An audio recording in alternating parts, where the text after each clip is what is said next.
5000 subscriber का हमारा target था जो कि हमने अचीव कर लिया है और इसके लिए मैं तहे दिल से मशकूर हूँ आप लोगों का। और जो कुरानदाजी होगी जिसके अंदर हम एक गिफ्ट अनाउंस करेंगे वो अगले महीने दिसंबर में होगी। तो आप लोगों ने बेल आइकन लाजमी दबा लेना है ताकि जैसी कुरानदाजी वाली वीडियो भी है वो आप लोगों से मिस ना हो।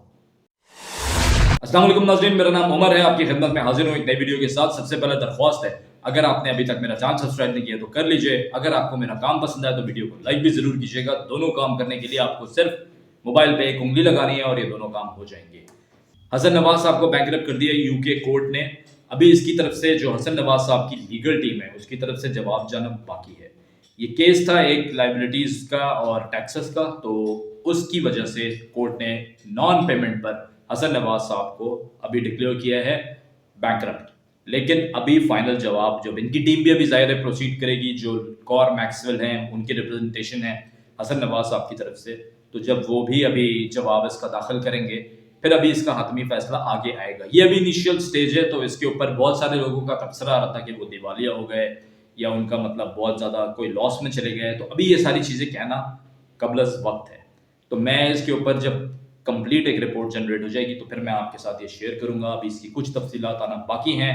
हमने अपनी तफसीलात के घोड़े दौड़ाए हुए हैं, तो वो जैसे ही हमारे पास वापस आते हैं घोड़े हमारे, तो मैं आपके साथ वो चीज़ ज़रूर शेयर करूंगा। पीटीआई का जो एहतजाज हो रहा है 24 तारीख को, पीटीआई अभी तक उसके ऊपर कायम है और उसके साथ शाह महमूद कुरैशी साहब ने भी भाई स्टेटमेंट दिए क्या कि हमसे भी कभी मिल लें, हमारी भी कोई राय ले लें।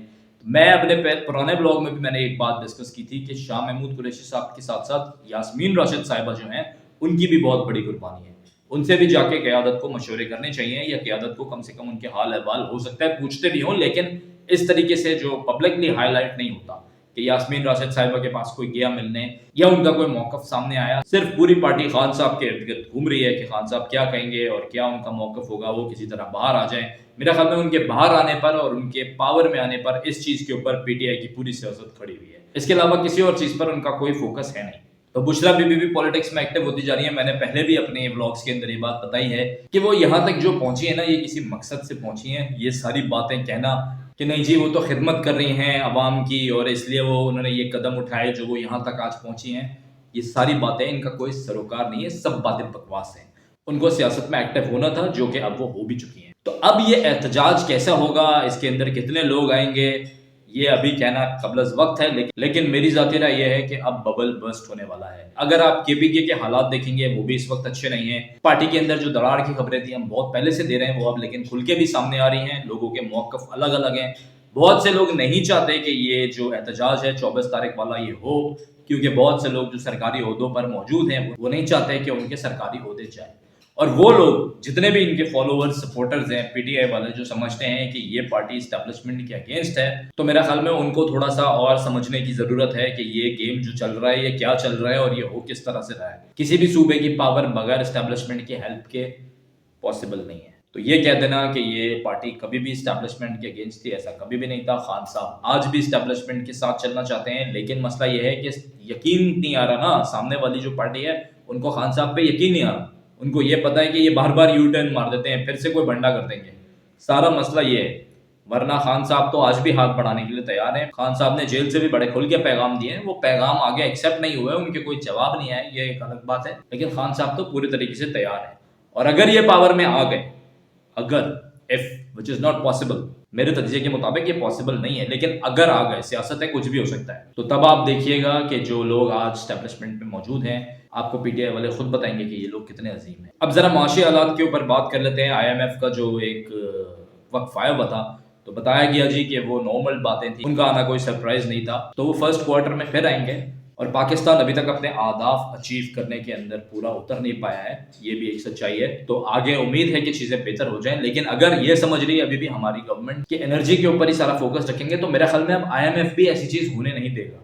क्योंकि उनको भी पता है कि एक हद से ज़्यादा अगर आपने एक ही जगह से टैक्स वसूल करने की कोशिश की, लोगों के रिएक्शन के साथ साथ आप शायद लोग भी कोई मुतबादल पे जाएं। आज जा रहे हैं सोलर के ऊपर, अगर एक बड़ा आपका मेजर चंक जो है वो सोलर के ऊपर शिफ्ट हो जाता है तो गवर्नमेंट कहाँ खड़ी हुई है। तो मेरा ख्याल में अब गवर्नमेंट को होश के नाखून लेने चाहिए, खास तौर पे एनर्जी सेक्टर के हवाले से इसकी प्राइजेस को कम करना चाहिए। अभी बताया भी गया था, जो मैंने अपने पिछले ब्लॉग में जिक्र किया था, कि आपको 3 महीने का विंटर पैकेज जो है बिजली में बचत दी जाएगी। जैसे मोबाइल कंपनीज पैकेजेस दे रही होती हैं, उसके ऊपर सरकार आ गई है एक प्राइस सेट करें जो कि पूरे साल के लिए हो, एक जो मुनासिब कीमत हो उसको सेट करें, जिसके अंदर आपका जो कमर्शियल कंज्यूमर है वो भी फायदा उठा सके, कारोबार भी आपके चल सके, जो रेजिडेंशियल कस्टमर है उसकी जेब पर भी भारी ना पड़े। एक प्राइस सेट करें। मुझे नहीं पता इतनी बड़ी बड़ी टीम्स हायर की हुई हैं, इतने सारे लोग आपने साथ बिठाए हुए हैं, व्हाट दे आर डूइंग, क्योंकि गवर्नमेंट को अपने खर्चे भी अब कम करने पड़ेंगे। जो काबीनाओं के बड़े बड़े साइजेस हैं इनको कम करना पड़ेगा,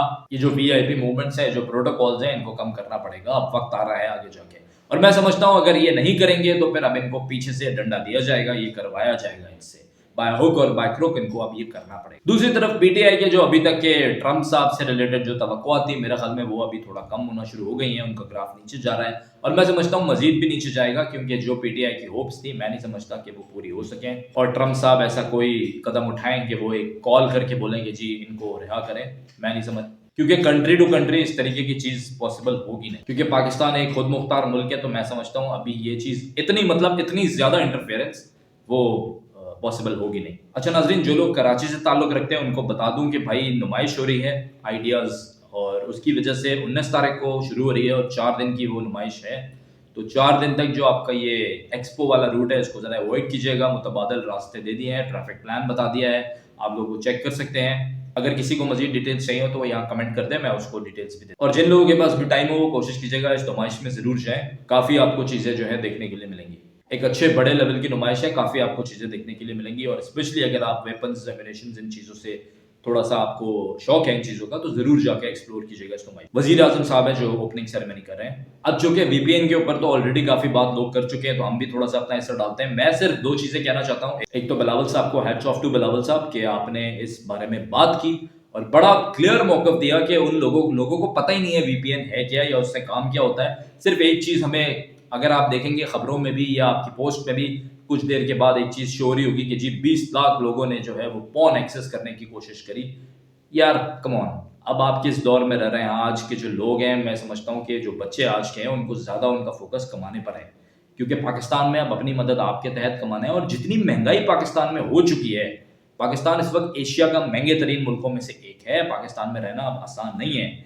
और जो लोग पाकिस्तानी करेंसी में कमा रहे हैं, जो बेचारे यहाँ पर रह के अपनी मदद आपके तहत जो इंटरनेट पे काम कर रहे हैं, कोशिश करते हैं कि यार चलो कुछ डॉलर्स में पैसे मिल जाएंगे तो हमारा गुजर बसर जरा मुनासिब हो जाएगा। अब अगर आपको एक फैमिली चलानी है तो कोई बंदा अकेले नहीं चला सकता, फैमिली के मोस्टली मेजॉरिटी लोगों को काम करना पड़ेगा। और बच्चे भी आजकल कोशिश करते हैं कि मैट्रिक इंटर के साथ ही कुछ ना कुछ इंटरनेट पे काम करना शुरू कर दें। उससे छोटे बच्चे भी उससे काम कर रहे हैं, लेकिन वो बच्चे जो मैट्रिक तक आ जाते हैं उनका थोड़ा सा एक दिमाग खुलना शुरू हो जाता है। वो देखते हैं कि यार नेट पे क्या चीज़ मिल रही है। बहुत सारी साइट्स हैं, अपवर्क है, फाइवर है, मैं अभी उनकी तफसील में नहीं जाऊंगा, लेकिन वहां पर जाके अपने अकाउंट्स क्रिएट करते हैं और अपने पैसे कमाना शुरू कर देते हैं। तो जब वीपीएन नहीं चलेंगे, जब आपके पास मसले, आप इंटरनेट वैसे स्लो कर रहे हैं, बहुत सारी चीज़ें जिनको आप एक्सेस नहीं कर सकते वीपीएन की बगैर, टेलीग्राम है और बहुत सारी चीज़ें हैं जिनको आप नहीं एक्सेस कर सकते, तो फिर उन लोगों के लिए मसले होंगे। वो जनरेशन नहीं है, ये वो बच्चे नहीं है जिनका सारा दारोमदार जो है वो पोर्नोग्राफी पर ही हो और वो उन्हीं चीज़ों में उनका जहन लगा रहे। आज के हालात चेंज हो चुके हैं, आज का टाइम चेंज हो चुका है। तो मेरे ख्याल में ये जो पुरानी वाली अभी तक स्कीम लेके चल रहे हैं ना हम, कि यार हाँ ये देखें यहाँ पर तो लोग इतने ऐसे हैं कि वो फोन में के रहते हैं, तो यार ये अब चूरन, ये मंजन जो है इट्स ओवर। और बिलावल साहब ने इस वीपीएन वाली बात पे बात की, हम हैट्स ऑफ टू बिलावल साहब वंस अगेन। और उसके साथ साथ मौलाना तारिक जमील साहब का एक बहुत अच्छा स्टेटमेंट आया कि फिर तो मोबाइल भी हराम है, जो कि बड़ी ज़बरदस्त बात है। मैं नजम सेठी साहब का भी मैंने तज्जिया देखा, उनका भी नाम लूंगा, और फवाद चौधरी साहब भी, जिन जिन लोगों ने इस चीज़ में हिस्सा डाला है, मैं समझता हूँ उन्होंने अपनी एक जिम्मेदारी अदा की है। और बिलावल साहब का मैं इसलिए ज़्यादा नाम लेता हूँ क्योंकि वो यंग जनरेशन के लीडर हैं, उनकी जो थिंकिंग है वो ज़रा आज के लिहाज से है, आज के एतबार से है।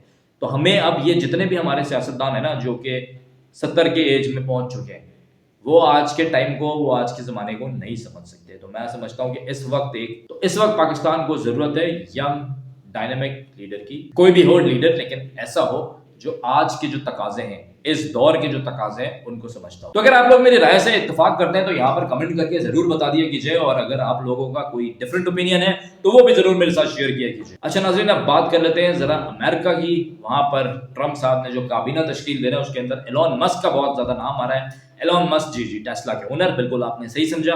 तो बताया जा रहा है कि एफिशिएंसी डिपार्टमेंट के अंदर एलोन मस्क और राम स्वामी साहब जो हैं इंडिया के, उनको रखा जाएगा। तो अब लग रहा है कि एलोन मस्क का एक इंपॉर्टेंट रोल रहेगा इस काबीना में और शायद आने वाले टाइम में वो आपको सियासत में ज्यादा एक्टिव नजर है। अब नाज़रीन, स्मॉग की जो सूरत हाल है पंजाब के अंदर, वो जरा लाहौर में भी तो वो अब जरा बेहतर होना शुरू हुई है, क्योंकि अब वेदर चेंज होगा तो थोड़ी बहुत बारिश भी एक्सपेक्टेड है, और जब बारिश होना शुरू होगी तो ये स्मॉग का लेवल नीचे आएगा। अभी तक एयर क्वालिटी इंडेक्स जो है वो खराब है, लेकिन हल्की सी उसके अंदर स्लाइटली इंप्रूवमेंट आई है। ये एक ऐसा इशू है जो वेदर की वजह से पाकिस्तान को फेस करने पड़ेंगे, क्लाइमेट चेंज की वजह से जो इश्यूज पाकिस्तान को फेस करने पड़ेंगे, इस पर अगर गवर्नमेंट ने अपनी आंखें नहीं खोली तो आने वाला टाइम पाकिस्तान के लिए बहुत ज्यादा खतरनाक होगा।